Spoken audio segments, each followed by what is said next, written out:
Crash Twinsanity set Crash Bandicoot on the right path too little, too late.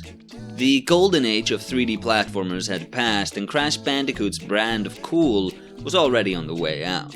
New console mascots like Ratchet and Jack had arrived with all of Crash's edge, but also packing some emotion, which made them easier for a gradually aging player base to connect with. The nostalgia-fueled remaster briefly reinvigorated interest in this brand, and I have no doubt that Activision wants to do something with it. But going against conventional wisdom, I think Activision would be wise to model the future of the franchise on Crash Twinsanity and not the Naughty Dog games. Hi, I'm AesirAesthetics, and in this video we'll be going over Crash Twinsanity in depth. I'll be going over how it strayed away from conventional Crash Bandicoot, how it moved the franchise in what I feel is the right direction, and how in spite of it all, it's still very much Crash Bandicoot through and through. If you haven't played the game, I'd recommend doing so before watching. With all of these formalities out of the way, grab yourself a cup of coffee and strap in as we take a look back at Crash Twinsanity. The first thing to remember about Crash is that he was a child of the PlayStation 1. Famously created by Naughty Dog and the default mascot of the console, it seemed like Crash Bandicoot was a home run on literally every front. In the mascot wars, Crash Bandicoot was the edgy alternative to Mario. So much so, in fact, that he edged out the previous edgy alternative, which was Sonic the Hedgehog, and what ultimately decided their head-to-head in that era was that, unlike Sonic the Hedgehog, Crash Bandicoot wasn't a disaster in 3D polygons. He was designed specifically for them, and as a result of that, unlike Sonic, he had good 3D games right off the bat. As for marketability, Crash Bandicoot was another home run. There was no cultural barrier which Crash ever had to overcome. The story of a humanoid Bandicoot let loose on the world by a freak accident of science, determined to save his girlfriend from his evil creator, elicited double takes in the West as much as in the East. Like I said, in retrospect it seems like Crash Bandicoot was designed perfectly on every front, but something happened in the 6th generation. Something knocked the wind out of his sails and seemingly doomed the Crash Bandicoot license to mediocrity, and as quickly as he became a phenomena, Crash disappeared.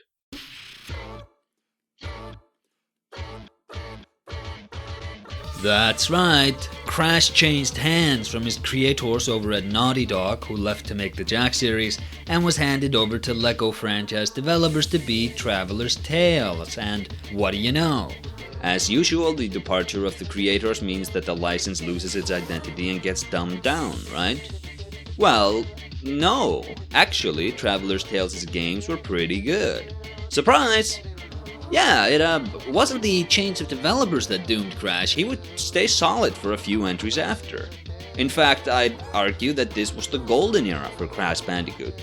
This was when the license first dipped its feet into competing with Nintendo's flagship series, with games like Crash Bash and Team Racing being the third-party alternatives to Mario Party and Mario Kart. They branched out and made some pretty solid 2D platformers on the Game Boy, and this era also saw the release of the Wrath of Cortex, which may very well be the apex of Crash as envisioned by Naughty Dog. The lessons learned there were applied to the 6th generation, and all the new hardware prowess was put to use to elevate the game in very interesting ways. Larger levels, more complex levels, more responsive controls made for a more intense experience. But that's my take, given 19 years after the game released. At launch, it was seen as an iterative, and with time, it was seen as a stagnant series. The subsequent launch of franchises, the likes of Jak and Ratchet, further cementing that sentiment. The 3D platformer was evolving, and like it had for all mascots of the past, Crash's true test had arrived. Evolve with the times or die. And unlike most mascots, Crash would actually ace that test when Traveler's Tales' new Oxford studio delivered the most pure distillation of everything Crash could be with 2004's Crash Twinsanity. With one tiny asterisk. The game had glitches. It was short, it was clearly incomplete because it was rebooted a year into development to refocus the game on the relationship between Crash and Cortex and the setting away from the intended sci-fi setting back to the cartoony setting closer to the franchise's heart. This is something which will make breaking the game down very difficult. I haven't found an extensive list of interviews to help me navigate what was intentionally designed and what was done due to time restraints, so I'll be doing some guesswork as we proceed. I'll be sure to mark where I'm guessing and where I have developer confirmation, but just know that we're not going in here with as much certainty as we usually have.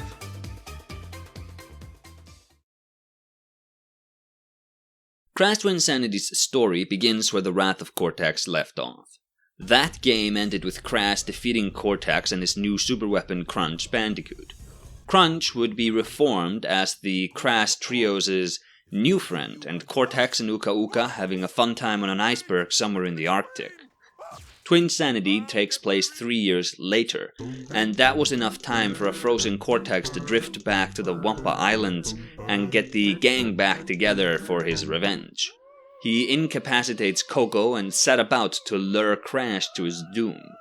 Neo's own doom, that is, because this plot, like all of his other ones, blows up in his face, and he and Crash find themselves needing to assist one another to escape from an elaborate tunnel system which, fun fact, is where Cortex originally found the franchise's crystals. After getting out, the duo are eventually met by the evil twins. These evil parrots are specters from Cortex's past, hell-bent on getting revenge on him and destroying the Wampa Islands. Personal stakes for Cortex, general stakes for Crash, everyone's motives are now set. This results in Crash and Cortex setting aside their differences and working together to gather crystals to power Cortex's Psychotron, a machine that will allow the pair to travel to the mysterious 10th dimension, which is where the parrots reside, and taking the fight to them. The getting of the crystals is what the adventure focuses on, and it sees the world of Crash Bandicoot fleshed out like never before. All of a sudden, there's a continuity to levels, which means that the developers had to establish a contained aesthetic, and what they picked was a mixture of Saturday morning cartoon hijinks and a more introspective, self-aware version of Crash Bandicoot. And no, not just in terms of the characters, the level design itself pulls from Crash Bandicoot's extended backlog and redresses much of what was there to feel like a naturally occurring portion of this game. It feels like every component of this franchise was put under a microscope and the fat was trimmed extensively. Remember the bland scientist henchmen who worked for Cortex? Gone. Remember those medieval-themed levels? Gone. Remember the deep-sea diving and the motorcycle? Gone. And gone. Likely all of this could have made it into the game again if the developers found how to fit it and wanted to include it, which makes me think about the restraint the developers put on themselves. You do at some points jump between characters, but the story always makes a point of contextualizing your placement in the world as sensical and as a natural extension of your movement. Since this game features 3 playable characters, no one would have faulted the developers for cutting up the segments a bit more by having the characters in different locations and jumping between them, but nope. The switching is done like passing a baton, and when the game decides on a location, it commits to it wholly. A free-flowing camera, interconnected world design, and tight gameplay make for challenges being more flexible. It's much easier to transition between a jump puzzle and a chase puzzle here than it was before, and it feels very natural because the legwork was done to contextualize all of those area challenges. This was the biggest change Twinsanity introduced to Crash. Before, these games were closer in spirit to Mario, with maps that were levels first and contextualized places in the world second, if at all. Now, every challenge naturally leads into the next one, and the diversity of stuff to do really makes you feel like you're getting things done. Cracking pace, at least in the early game. Middle game has some fluff. This was part of the reinvigoration of Crash Bandicoot. Platformers of this era had acquired freer worlds and a freer camera, both liberated the player character, but Twinsanity does something which I don't remember seeing a lot of the era's platformers do, and that's a linear structure. In Ratchet & Clank, you usually have a choice as to the order in which to visit a set of planets, and the planets early in the franchise had more than one path open from the get-go. Jak has always been very open-ended. The original game had a Super Mario 64-style progression system, and its 2 sequels had a GTA mission unlock system which allowed the narrative a bit of flexibility in between bottlenecks. And that's the structure of the era's platformers, a wide variety of things to do, with certain requirements locking progression behind a narrative bottleneck. Crash Twinsanity allows you to do some stuff in areas, but it's not nearly as economic as it maybe could have been, and it has no freedom of progression, which is strange considering this franchise's legacy. It's very enticing to chalk this decision up to a constraint of the game's hectic development, but I don't know. I don't think you can accidentally turn a very open game into a pretty linear game without the chinks in the armor showing, and the framing of each segment is too tight for me to think there used to be much more freedom to advancing through the world. Maybe some, but not a lot. I speculate. This change means that Crash Twinsanity moves the franchise away from being a pure collectathon, closer to being a roller coaster with things to collect. The Crash segments of the game are the ones which do all the heavy lifting in maintaining the collectathon gene, and this is as good a time as any to talk about another major change: new playable characters. You could play as Coco before, but she played the same as Crash and was more of a visual overhaul than a gameplay overhaul. Neo and Nina completely changed what game you're playing, and guys, here's the thing, they're pretty lackluster. Their sections are not horrible, except that end boss grapple with Nina, which has weird timing on it, but it's clear that they aren't drawing from a well of 4 games worth of refinement like Crash was. He controls good. Neo feels half-baked, and since combat in this game is sort of a joke anyway, he's best served as a puzzle-solving tool in the sections where he teams up with Crash and running away from those rats in the Academy of Evil. Nina I'm going to be a bit kinder to. I think there's genuinely a fun platformer to be found with her, and I think that her gimmick could merit a spin-off, in case Activision wants to be bold with the franchise. Her mechanical hands act as grapple hooks for movement and combat, and I genuinely think that this could be iterated on for a solid platformer. The level progression here is very similar to how it operated in the first game. There, we had a mini version of the island act as our level select screen, and we gradually got to the end. There was a cool narrative in how, as we got closer to Cortex, the more we were removed from nature and got closer to toxic dumps and evil castles. Here, the progression is emulated, but without the level select screen. If every level in Crash 1 had naturally led into the next one, then it would have been very in keeping with what Twinsanity does. Not nearly as open, not as natural feeling, perhaps, but still very much in line. This is something that's worth commending Twinsanity on, because as much as it did liberate Crash Bandicoot, it is still a Crash Bandicoot game.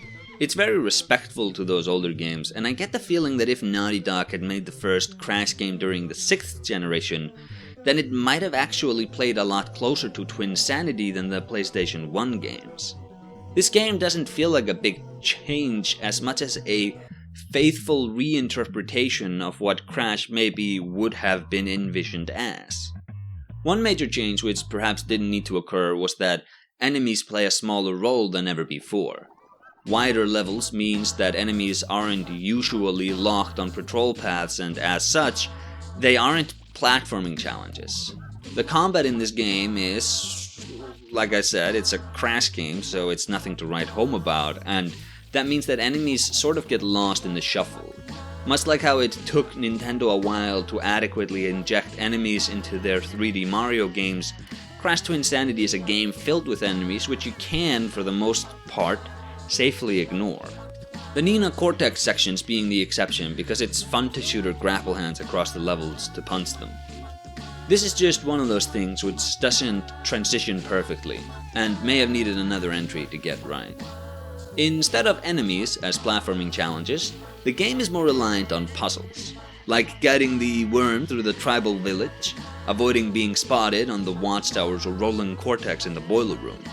These sorts of challenges are a much better fit for this game than the new enemies, although their quality is a bit scattershot. Something else which is scattershot is the quality of the boss battles. The game has a serious lack of polish, and I think it can be pinned on the animations.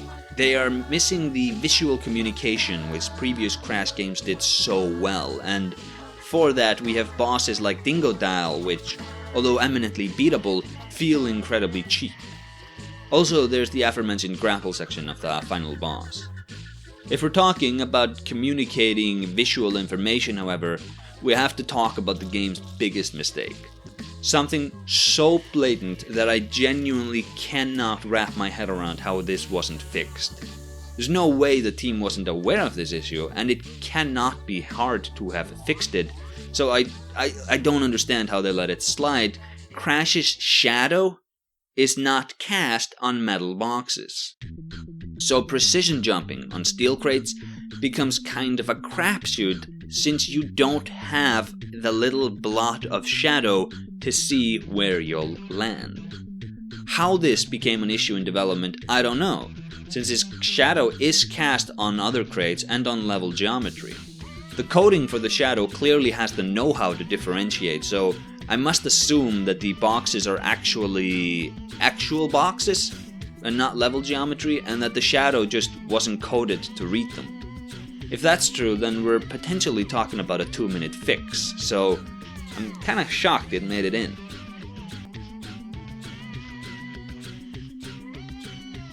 A pure transition gameplay-wise from previous games was the checkpoint crates.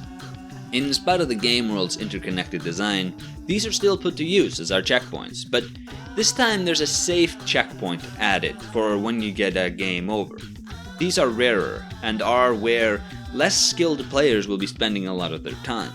I know because when I first played this game it was hard as a sack of bricks. Difficulty? Interconnected world?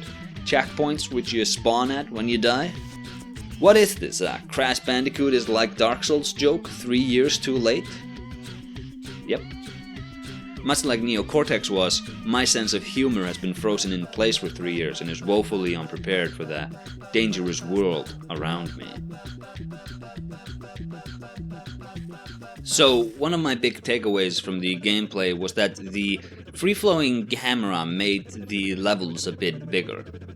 This is great for when you want to look at the scenery and when the developers give us little sandboxes to play around in, but it did unfocus the challenges a bit. Nitro crates are perhaps a bit too far away from each other, and the whole thing sometimes comes across as empty, which is where the reinvigorated world starts doing the heavy lifting. There was a lot of content cut from this game. Couple that with its cracking pace and it feels like a 20-hour game has been condensed into 5 hours. The game sprints through segments which could have easily warranted an entire game, like the Academy of Evil, the battleship section, like the Evil Dimension, and the result is that the world feels like it has so much going on. This is aided, of course, by the game being story-driven, whereas it felt more like an afterthought in previous games, but the work done to distinguish each area cannot be understated. The tropical island is distinguished by how much of the challenge is directed by tribal hazards. We have log traps, boats, tikis, and indigenous animals. The subsequent underground section is directed by mining hazards. Unstable grounds, giant drills, cogs, and crystals whose ringing harmony alters the environment. Kinda sad we didn't see a return of the minecart levels from Wrath of Cortex though. Those were pretty fun. The ice levels are more mechanical and involve getting Neo to switches he can activate, as well as traveling across unstable platforms and giant cogs. Enemies this time around are the security system and weaponized and indigenous animals. The battleship section is also very mechanized, but has way more explosives than before, and I think it's the level most true to the old Crash Bandicoot style. Probably because it's such a straight shot through to the end, which then ends with a chase sequence. You jump over rocket platforms, traverse a gear bridge, ascend Donkey Kong-esque steps, and then run away from a walrus who intends to cook you. The Academy of Evil, although conceptually great, is arguably the game's low point, but it's still very directed by the Tim Burton-esque setting.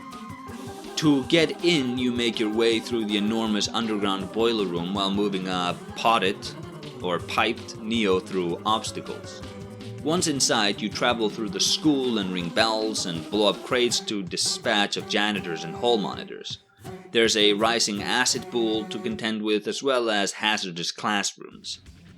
Nina's section sees her travel along hazardous rooftops until she has to run away from the bus attached to Neo's airship.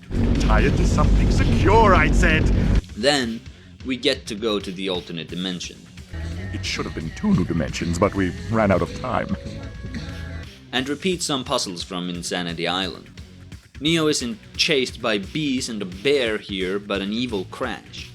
You have another snowboarding section and some other ball physics puzzles. Then we have the lair of the evil twins, and it's a pretty straight-faced platforming challenge until the end. The entire world, I think, suffers a bit from the evil villain lair problem. You know, the how does anyone get to work in this place? But aside from that, it's very consistently acing the world design.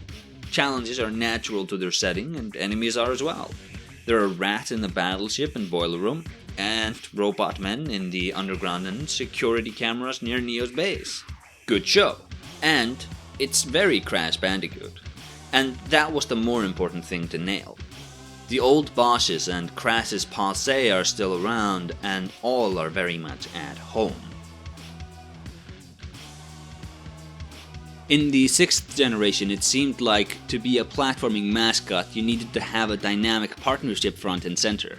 Ratchet as Clank, Jack as Dexter, and these sidekicks bounce off our heroes really well.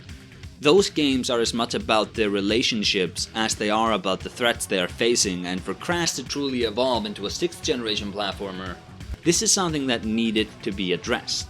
Unfortunately, however, Aku Aku is a very boring character. I like how he says "Ooga booga," but that's not really a personality. To adapt with the times, Crash needs someone to bounce off of. And this is where the most significant change Crash Twinsanity threw into this franchise occurred. The one which would forever alter its direction, so much so in fact that it was retroactively injected into the remaster of the original games. And that was the casting of one Lax Lang as Neo Cortex. This guy is beautiful. Even if the game hadn't been good, his performance could have carried it. Listening to him is about as fun as this game gets. Before this, Neo had a personality and a solid VA in Clancy Brown, but it did not get better than this. This is where Neo got campy, and he and Crash solidified their Roadrunner Coyote dynamic, where Neo's plans would always blow up in his face and scar his ego, and Crash would be too dumb to get it. This is how the previous games played, but here Neo's suffering is amplified and his humiliation is the punchline. Teaming up with Crash brings him his first major success in the franchise, but as soon as their partnership ends, he's back to his usual humiliation. I'll acknowledge that a sizable part of the community still has a preference for Clancy Brown, and that it would have been more faithful to get him back with the remaster. That last part I actually agree with. But the way I see it, the VA swap is an extension of adapting Crash to a new era.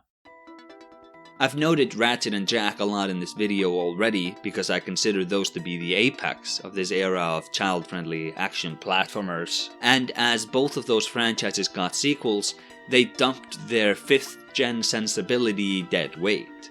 Villains like Chairman Drac were replaced with Captain Quark and Dr. Nefarious. Jack, Skull and Maya were replaced with Baron what's-his-name, the metalheads Count Viger and Arrow. Ratchet trended towards embracing silliness and Jack rounded seriousness, but both moved away from villains who exist solely as distant obstacles and became more interested in villains you could interact with and who had personal relationships with our main characters. You can't have Clancy Brown's Neo in Twinsanity because he's not really a character as much as a foil for Crash. So adapting him from the 5th generation to the 6th, you make him more dynamic and engaging to watch. And this... You haven't seen the last of me, Crash Bandicoot! becomes this. Alley-oop! It's true. Blondes do have more fun. The story is always more fun when he's on screen, and although the portions you play as him or play with him don't have the tightness of soloing as Crash, you couldn't do this game without him. The downside of having him carry the story is of course that subsequent games will become more dependent on him as a prominent character. Crash can't exactly carry a narrative because the dude is just a force of nature. Once you give him a foil whose evil schemes always come undone by his own orderliness, you have a dynamic which can maintain a franchise, and this pairing is maybe what Crash should have been about going forwards, rather than weird action brawlers and out-of-place racers. I said that Crash's posse are all very much at home, that's literal in the case of Coco, but I specifically chose those words because they aren't really changed all that much. Aku Aku and Uka Uka are a bit more humorous. The minor villains from previous games try their hands at independence, but it's mostly the same characters as before. Nina is a new introduction and she's mute, so she doesn't really do a lot. She's a bit devious and a troublemaker, but as much as I like her, I have to admit she's kinda useless here. Neo picks her up because she can help him fix the Psychotron, but it's not like the rest of the game is spent with poor Neo and Aku Aku babysitting chaotic her and Crash or anything. The game's villains are interesting because, like 6th generation villains, they interact with the plot often and have a personal relationship with our heroes, specifically Dr. Cortex, and uncharacteristically of the franchise, they're killed in the end. The evil universe version of Crash eats them. Another new introduction is Madame Amberly, who's the headmistress of the Academy of Evil, and she also dies. Cortex kills her. You know, I'm noticing a pattern here. Interestingly, and this links back to what I just talked about, the new characters have nothing to do with Crash, aside from Evil Crash. They're all demons from Neo Cortex's past, and it really just highlights how much this is his game, and how much of a realized character, relatively, he was made to make this game work. In the old games, Neo wanted to destroy Crash because the developers needed to motivate the story, which motivated the gradual unlocking and advancing through levels. Here, the character drama is eminently what drives the narrative, and more importantly, the gameplay. My daughter, niece! We must do something! When Crash and Neo first get together, they're fighting and you just roll them away from hazards. But then they learn to work together. I'm a bit let down that there wasn't, in the final level, a section where they work really well together to underscore the growth of their relationship, but what can you do? It's a wonderful change, all things considered, and I wouldn't think to nitpick over what could have been. This game had a rocky development and we lost out on a lot of interesting ideas. So interesting in fact, that I didn't hastily put together an entire segment lamenting them in the edit. Observe! Huh, that would have been cool. Oh, no way! Oh, I can't believe they cut that one. What? That's another one that would have been cool. Oh man! And many more. But the most biting of all could have beens is the expanded Crash Twinsanity genome. This is what Crash Bandicoot could have been. The 7th generation could have had a multi-platformer to give some reprieve from that era's soulless military shooters. The logical step from this game would have been very 7th gen, and that might have been an actual open world Crash game, which was more about the sandboxy chaos on levels connected with tight platforming challenges, but that didn't happen. Instead, Crash got progressively dumber as new handlers kept trying to use him to express the gimmick of the month. A brawler? Sure. Another racer? Sure. And eventually Crash became irrelevant. He didn't have an identity, and the schizophrenic playstyles made it hard for the franchise to maintain its audience. Crash Twinsanity showed the way this franchise could survive, and I bet my bottom dollar Krona, that if this direction had been maintained, Crash would have been a solid franchise to this day. And here's the thing, crucify me if I turn out to be wrong, but I don't think the remasters have actually revived the brand. However well these games may sell in the future, the remaster did not invite a new creative vision for this franchise or a new heading. It was another gimmick, and there are only so many worthwhile Crash games for Activision to remaster. Eventually, they need to strike out on their own, and when they do, I hope they ignore their marketing and instead take a look back at Crash Twinsanity.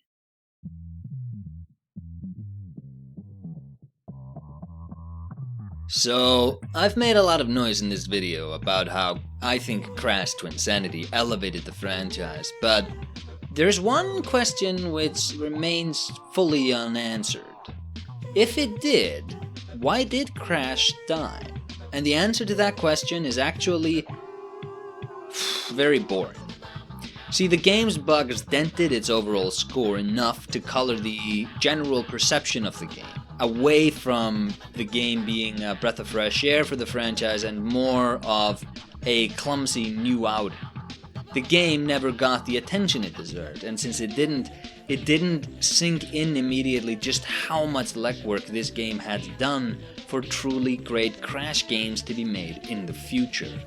This being the case, the subsequent installments all tried to find a niche to latch Crash onto, and since we didn't get an identifiable mainline Crash game for such a long time, it became impossible to distinguish what was supposed to be a spin-off and what wasn't, and Crash's identity became very schizophrenic, which drained a lot of the enthusiasm people had for the franchise. Irrespective of the quality of the extended license, every Crash game is someone's favorite Crash game, and I'll freely admit that I actually have a lot of fondness for some of his later outings. People didn't fall in love with Crash because he was a fun racing game or anything like that.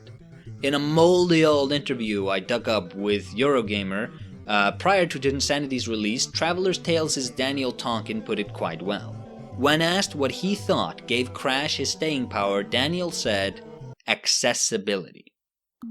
As much as people want to overthink things, there's a power to simplicity. The idea behind Crash is that you can sit down and play it and you get it. You run, jump, and spin. But when Crash becomes more recognizable for his experimental titles than his mainline ones, that accessibility is gone and Crash's appeal with it. Couple all of this with a growing irrelevance of Crash as a cultural icon in an era of edgier mascots and you have what we got, a gradual descent into irrelevancy until a nostalgia-fueled remaster of his early outings showed that there may be life for him yet. Of course, the fundamental test of Crash Bandicoot again remains to be overcome. Can he adapt with the times, or is he doomed to rely on nostalgia? Will the future see a renewed attempt to redefine what Crash is for a new generation, or will they play it safe? Is this license once again going to be pushed into dumb creative directions, or will they make the sensible choice? Sensible meaning what makes me happy. The sensible choice and give us a true continuation of the Crash Bandicoot introduced by Crash Twinsanity. Only time will tell. And with that being said, I've been AesirAesthetics. Thanks for watching.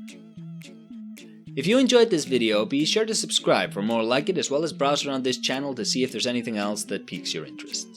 I'm currently operating on a bi-monthly release schedule where every month I switch from making YouTube videos and making a video game. Last month was spent making assets for a swamp level, as well as overhauling the movement to allow my guy to roll around and use a bow.